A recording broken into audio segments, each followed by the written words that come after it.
Today we're going to learn the symptoms of a bad CV axle. Some people call them half shafts. The purpose of the CV axle is to transfer power from the engine to the wheels, allow wheels to flex when turning left and right, and also move up and down for suspension purposes. The location of the CV axle will be right behind the tires. The symptoms depend on which part of the CV axle got affected. Today I'll be going through both. The first symptom you might be experiencing with your car is hearing a clunky noise when accelerating. In some situations you might hear it when braking hard. This usually happens when the inner CV joint is defective. I would say this is not as common though. The second symptom of a bad CV axle is hearing a clicking noise when driving and turning at the same time. Now depending on which way you turn, you can tell which CV axle is affected.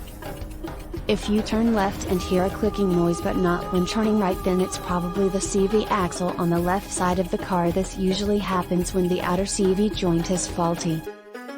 The third symptom is the leaking CV axle boot. You will usually find grease build on the inner portion of the tires, suspension parts, and on the ground. When this happens, dirt, moisture, and debris enter the damaged portion of the boot, and prevent it from working properly.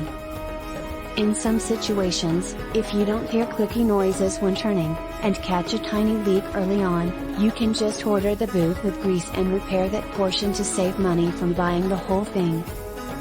The fourth symptom is vibration while driving. If you choose to ignore the symptoms over time, the CV axle will get worse and start creating a vibration while driving.